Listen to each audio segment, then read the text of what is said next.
All right, so welcome back to this week's film room. This is an interesting highlight package, obviously from Michigan State's excellent early season defining win over Boston College. Because of the volume of scoring in this game, it's mostly high leverage scoring plays. So we will be having a supplemental film room, just probably 5 to 10 minutes, talking about Michigan State's run game, which I think deserves discussion in its own right, that I didn't think was adequately represented by this highlight package. But a lot of good stuff in here, and excited to get into it. Terrific crowd. Seemed like it was just really, really excellent. Great environment. I saw mixed things about the jerseys and the uniforms. I thought they reminded me of Penn State, but I didn't hate them. I thought they were kind of cool. So, Boston College here on their opening drive. That's a missed tackle. Can't have that, but fumble takes away a scoring play there. I think when you're looking at Michigan State here, I believe they were in man. Michigan State played a fair amount of man this game, and then later in the game they played some zone that looked like man, which I thought was slick. Rossi has been pretty good at doing things like that. Here you're going to want to see Matthews make that tackle, but a pretty good result on the play with it winding up being a fumble. Excellent punch out by Jordan Hall. He just continues to be extremely impressive as a heady player who's always in the right place, got a nose for the ball, and just is doing little things like that, playing to the shadow of the whistle. I think he's an extremely impressive young player, somebody who I didn't think got as much run as he probably should have last year, and happy that we're seeing that this year for him.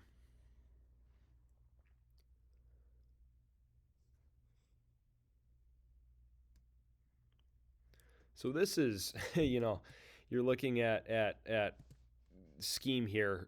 This is much more talking about just physical domination. So you've got motion by Kelly, and then a switch release between Kelly and Velling, kind of like a goal line fade or mid red zone fade, I guess it would be, from Velling. Kelly running kind of a skinny post, trying to attack that middle of the field that's open if there's a two safety look. But you just have a slant inside of a corner. But the story is just the tremendous physical performance from Marsh. Strong catch.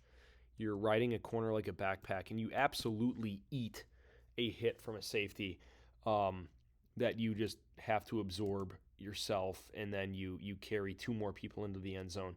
Unbelievably impressive. We said last year when we were looking at Marsh and in the film room reviewing his film from last year that he was just an absolute grown man out there, and that's what this is. That's unbelievable. Also want to shout out the view of the stadium and the campus here. I thought there was some really good shots of Spartan Stadium and the campus, and this is certainly one of them. That's really cool. This is an unbelievable view of I want to spotlight too a very good route where he really does sell that he's going to have an outside release there and then crosses the corner up. The corner does a good job recovering, to be honest, and contacts Marsh pretty quickly after that catch was made. But just the physical prowess of Nick Marsh is just outstanding. And you could tell for the rest of the game that Boston College was concerned about Marsh, and they were really shading towards him and covering him to the benefit of other people on the team. Just outstanding.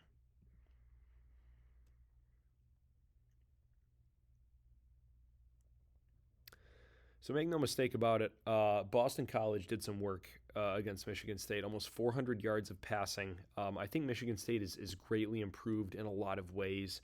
But they have issues in the run game, or I'm sorry, in the pass defense game, despite being sound in the run game. I've been very impressed with just the what seems like overall program growth. But there's little things and big things in the passing game that I think are concerning. So this is I'm fairly certain just pretty much a straight cover three, but you have your safety shaded towards the passing strength. that's fine. I wonder if Malik Spencer's not a little bit off his landmark here, just because you're playing, it looks like a little bit outside of the number two receiver. Um, and when you get that player running a post, I mean, it's you don't have anybody over the top that's really there. And I'm sorry, that's number 27, not 43. The resolution's a little bit tough. Um, you don't. So this safety right here, he's playing a little bit outside, or at best head up of the number two receiver, right? So when that receiver breaks off a post, that route is not capped at all. In your safeties and trail position, not even trail position, because I wouldn't even consider that being in coverage. At best, he's trying to make a tackle after substantial yards after catch. So I don't necessarily think that that's defeat by alignment, but if you're running a one high safety look, definitionally that's supposed to be a middle of the field closed coverage. But when you align like you're a one side of a two high safety, you really defeat the purpose of that.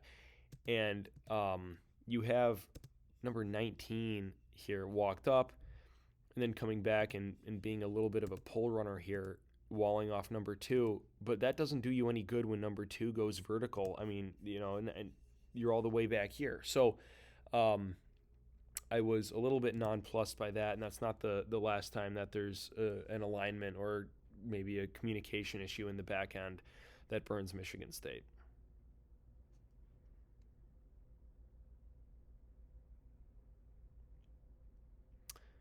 And this is one of them. So this is what's called a mesh rail, and Boston College runs another variation of this in the red zone later. A little bit of an eye discipline situation here. So this looks like man, but it's zone. You can tell, in my opinion, by the way that these linebackers kind of bounce here. You have an internal crossing route here that's supposed to get people kind of rubbed off on each other, and then you have running back in the gun that replaces you see this tight end runs the cross, this running back leaks out of the backfield, and what you're trying to do is create one-on-one leverage. You see, because it's zone, number 7, he goes with number 17 just one bounce too long, and then he's just too far away to come back and make this tackle on the running back. And the tackle attempt is kind of an air ball, but he's in a really difficult position to make that tackle anyway. And it's that first little inside slant by the tight end on that crossing route that does it, where you can see, they pointed out on the broadcast here too, your eye discipline goes a little bit, you shade a little bit, even though you're doing that, it's purely reactionary, right? Like you don't actually have a chance to make a play on that tight end, and unless the tight end's running a whip route, you're not going to see him anyway. You have to still be conscious that you're really surrendering the entire flat by doing that at the goal line. And the tackle attempt wasn't really competitive, but it's because you didn't put yourself in a position to really make a tackle, especially on a player like that coming out of the backfield with a full head of steam.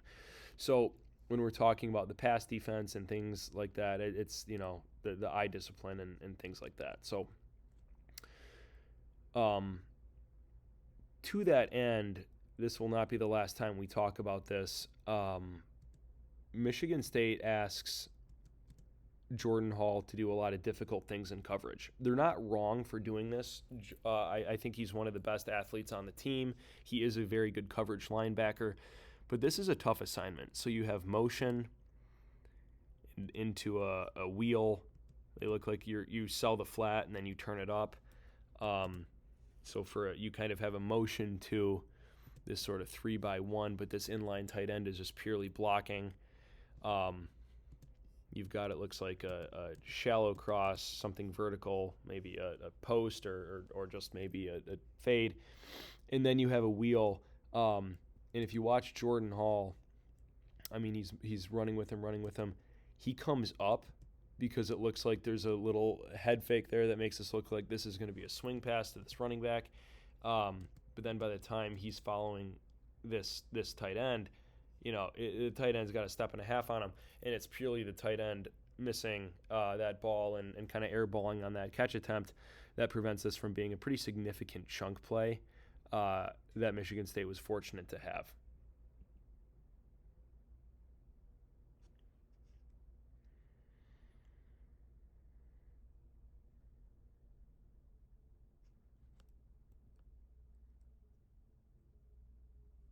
So this is also, in my opinion, an example of Jordan Hall being asked to do quite a bit um, in the coverage department. So Michigan State's lined up. It looks like man. It's not. They played this in the goal line a couple different times. You have Denson playing kind of like a middle, almost a robber zone here, right? But what that means is that you don't have a defensive back covering the number 3 wide receiver to the field, right? You have Jordan Hall, who has to absorb those coverage responsibilities when somebody comes into his zone. And it's just never going to happen, right? That's a matchup win. I think that this look may well bait somebody into an interception at some point this season, but you're matching up. People are coming into your zone.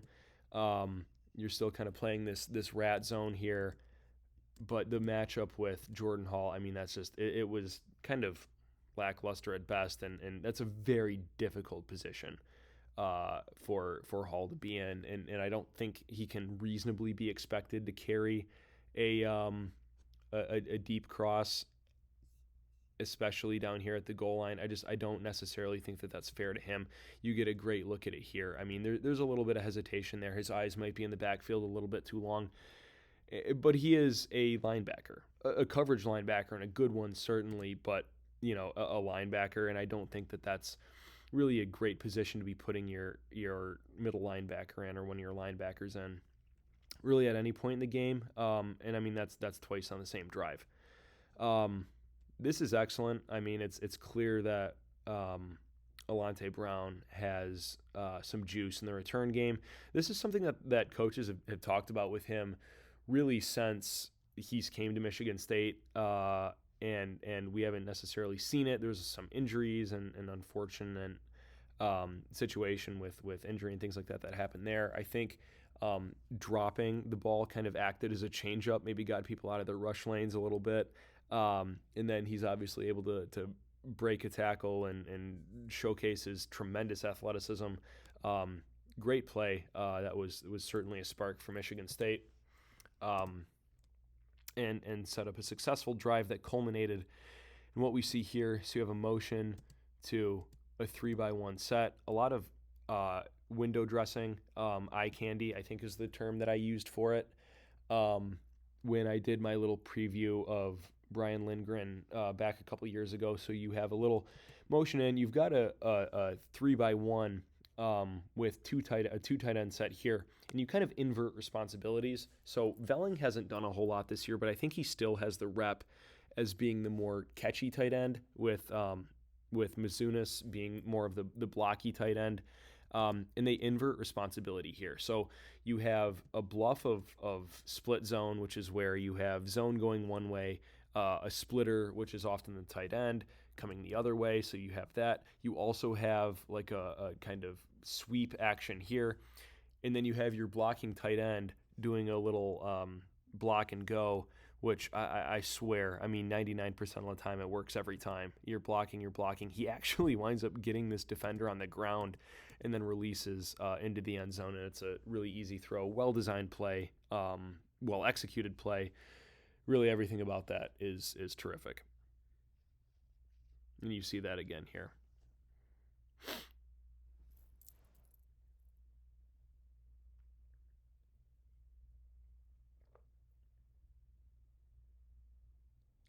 I did not realize live there was a bit of a double clutch right there by Childs, but with a throw like this, that doesn't really matter.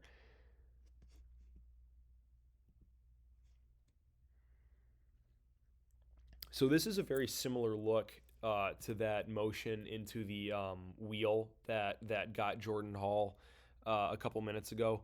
That was dropped. So you're motioning into this 3-by-1. It's really just a 3-man route concept to one side, because your inline tight end stays into block. Interesting twist here in that you have one of your wide receivers literally just run a smoke route that takes a defender out of the game just because somebody has to respect that. So you see that there.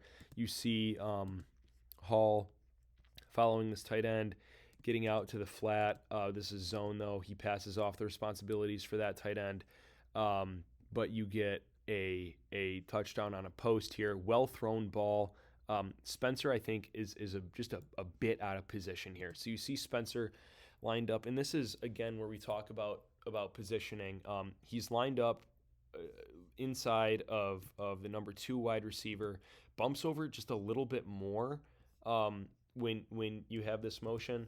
I don't hate that the way I did the positioning of the 1 high safety and that cover 3 look that went for a chunk at the beginning of the video, just because you do have 2 high safeties here.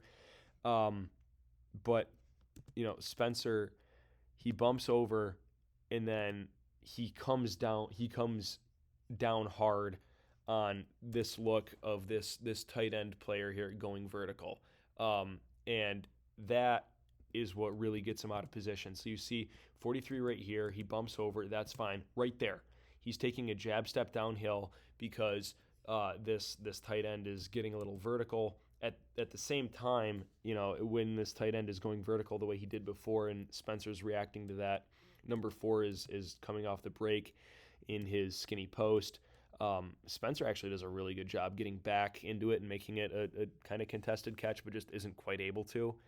That's disheartening, just because I think, I think that Spencer's recognition on that was good. It was just a little bit too late. When you're giving up 400 passing yards, it's always never just one thing, right? I think the secondary for Michigan State was largely hung out to dry. I have significant concerns about Michigan State's ability to get after the quarterback, right? You're not really blitzing, which I don't blame Joe Rossi for not really blitzing, just because you don't want to put too much responsibility on your defensive backs, but at the same time, you're kind of de facto doing that if you can't get home with 4 people. So you see a lot of opportunities for opposing teams to put passing yards on Michigan State just because their quarterbacks have time to throw.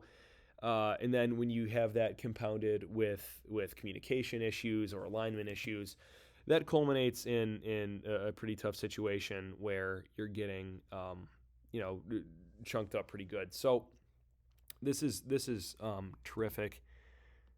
I love the fact that Michigan State has brought a fullback back into the offense. So you just have straight eye, and this fullback just inserts and runs a little pop pass route. The safety has to respect that. You have to, because if not, you're in perfect position for a little kind of hole shot here, right there. So the safety who's walked down, it's 1st and 10. The safeties are walked down to like maybe 12, 10. Well, yeah, I think pre-snap the safeties are around 10 yards. So they're walked in a little bit down from maybe where they normally are. There's play action, which brings them down even more. And then there's this release from the fullback kind of into the deeper flat. So then the safety has to react to that. All the while, Nick Marsh is getting just a tremendous release right here. That's pretty good coverage. That's a cornerback that's running in phase really well. But it isolates Nick Marsh with a defensive back one-on-one because there's no safety help because the safety has to respect that fullback. And as we've talked about, I think at length, Nick Marsh one-on-one with just about anybody. I'm taking number 6 in that, and that's what happens here. You get a really good view of what I'm talking about here. The safety right there is walked down. You see his eyes flip right there. He's looking, he's reacting a little bit. He's covering 44. There's no safety help over the top. You just have a one-on-one matchup with Nick Marsh. You can see he has a step. You give him a chance. That defensive back kind of short circuits looking for the ball a little bit at the goal line. um, and it's a touchdown. But look at this release. The ability to get vertical through contact is very impressive. And then Marsh just has a second gear that I don't think a lot of players have. He showed it as a freshman. I mean, it's very impressive athleticism. Just really, really, really sharp. Um, Got a healthy kicker back, and he was terrific. Knocked down a long kick and a shorter kick. Boston College at the end of regulation, able to get some movement through the air to their tight ends, set up them for a field goal that ties the game. And you get into overtime, and what are we talking about with the running back or the fullback being able to get into the flat off of a running back play action? What a lift this is for your team. So Michigan State has run ISO, and they've run a ton of these play action bootlegs, which people are reacting to. You've got, I believe Omari Kelly is running like a deep cross the other way, which is going to act as kind of like a mesh downfield a little bit. Actually, Mizunis runs just wide open here, but you're not going to realistically ask your quarterback to reverse his body when he doesn't have to, especially when you can just give it to your fullback for a walk-in touchdown. Just really, really, really good. You can see here look at number 1 for Boston College. This is legal. It's within 5 yards of the line of scrimmage. But look at Omari Kelly. He's running. He lowers his shoulders a little bit right there, gives a pop to number 1, who I have to believe has responsibility for the fullback. He's never got a chance. So you have like a squat corner who's trying to fall off of a route and get over there, and he has no shot. So well schemed up, well designed.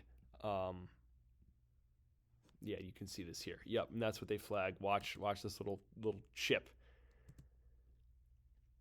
Again, completely legal, well designed. Right there, just a total pick off, and a great throw.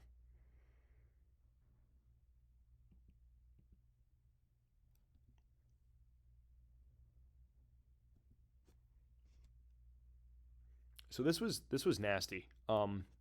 When we talk about Michigan State having some communication and alignment issues in the back end, this is like a double cross. So it's a 2x2 look with a running back flaring out. This on the top is just a pretty normal switch release where you have like a slant with some sort of a corner out behind it. But if you look down here, Michigan State is playing this. I believe I think you have it's functionally just a zone, but there's a lot of responsibility switching. So you've got a switch right off the line, which kind of acts as a pick, right? So then you have responsibilities here. You've got functional, you're playing basically man here through the end of the play with Jordan Hall walling off anybody who's cutting inside, right? But then it's almost like they switch back. So there's a switch and then a switch back. You see what I'm saying? So it's almost like they do a figure 8, where if you're number 4, you're going inside, then you're coming back to the outside as the tight end number 17 goes inside of you. And that's just a lot for Chance Rucker to kind of follow, where you are still in a zone here. Like, it doesn't automatically convert to man. So this is called banjo. You have to be extremely communicative as to who has the outside and who has the inside. I don't really know if I've seen this before, where you have a switch release and then another switch in such a tight area. I mean, that's nasty. So you're trying to banjo it. Somebody's taking the outside, somebody's taking the inside. And those responsibilities are established, and then they switch right at the you have to deal with a switch right at the snap of the ball, and then there's another switch after that. I am not surprised that Rucker is about a snap late or a second late, just with what he's had to deal with since the snap of the ball. Hall false steps down a little bit. I don't blame him for not having more depth. You can see a little bit of frustration there with Hall. Being a little bit frustrated with Rucker, but I mean, I don't really blame him that much. That's just a really good, well drawn up play and result. Um, I mean, that's a lot to ask. Yes, I think probably the only thing that could have really stopped this here is Hall getting more depth. I don't necessarily blame him for not doing that. He should have more depth. I think this angle shows like there's no reason his body should be um, coming that far forward if he's effectively reading the quarterback's eyes. But you do have to keep in mind there is a crosser coming down underneath here that there is going to be some measure of responsibility for Hall too, especially when you're talking about such a condensed area here. It's just a really good play. I mean, there are ways that Michigan State could have defeated this, and really it does come down to Hall getting a little bit more depth. But it's a well-placed ball. It's a really good play. And you see that here. Switch release, another switch, and then Rutgers just kind of caught flat-footed and doesn't really have a chance. Really well-thrown ball. It's not behind him or low or anywhere where there could have been a contesting of that. So that's just a nasty play. It's impressive.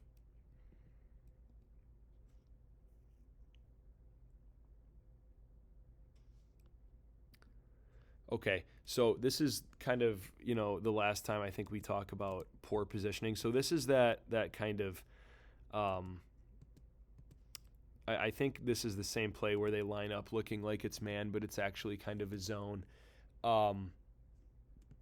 You see a little bit of a misalignment here with this safety.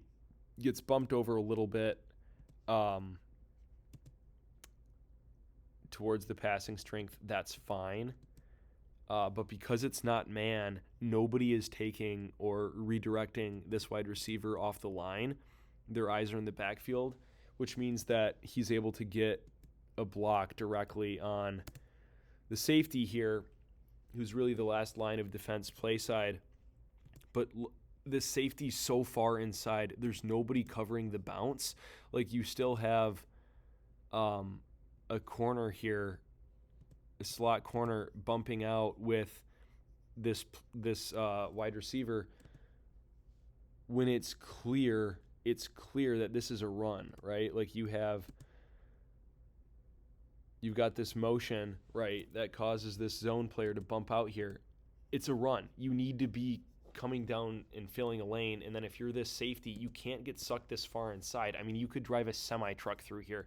It's got to be tighter. It's got to be tighter. If you go and watch the supplemental run game that I did, we talked a lot about how it looks like these cutbacks, I don't think they're designed. It's secondary players giving up enormous leverage, and Mekhi Frazier cutting behind him.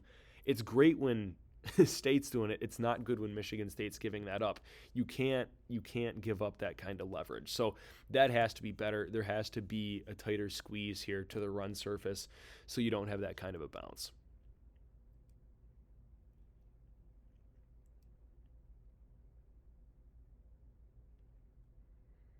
So fortunately, so Michigan State, I think this is just kind of functionally their goal line defense.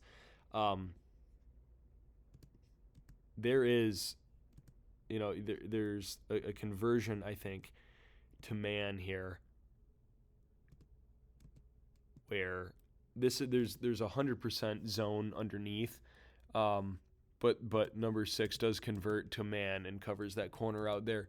But you've got really a zone corner here playing anything in breaking, and then you've got your kind of nickel player here or your player in the hook curl zone, number 19, playing both sides of a whip route really well, getting over it. Excellent defense there.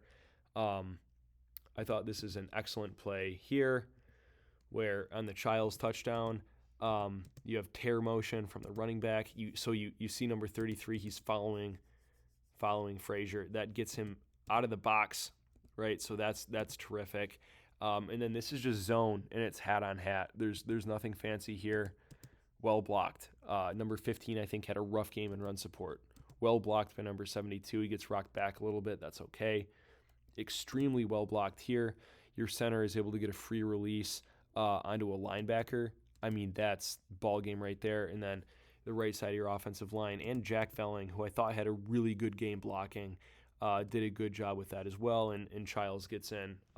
Good leveraging of Childs' athleticism.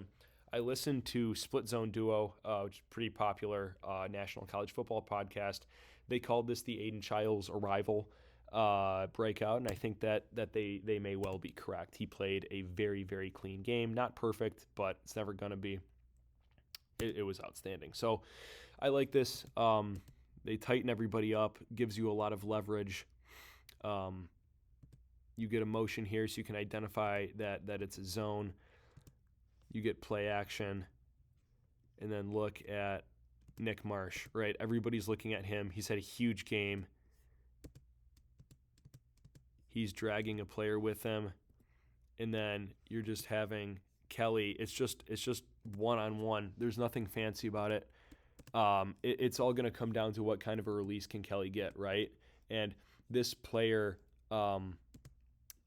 this corner who's bumping in, and then right here, you have an outside corner who's responsible for Kelly. You have like a nickel or maybe an outside linebacker. I think it's probably a nickel who's responsible, some sort of safety responsible for Velling. Right here at the snap, they have to pretty seamlessly slide underneath each other, and they do, where they switch that very well, where the corner is able to get over the player who's shuffling under, who's covering Velling.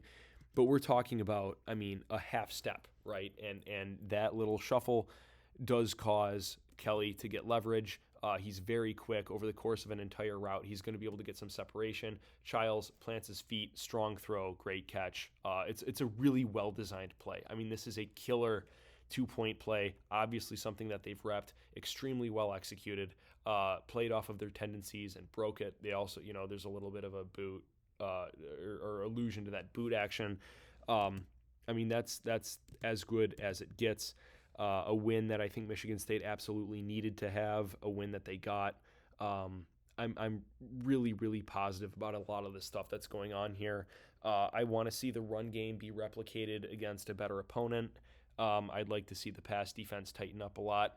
If I had to guess, I think that it's just going to be this year, Michigan State's going to have to outscore some people. I think the defense is fine enough in the run game. But if you're consistently getting carved this much in the passing game, that trip to USC, it's going to have to get cleaned up before then.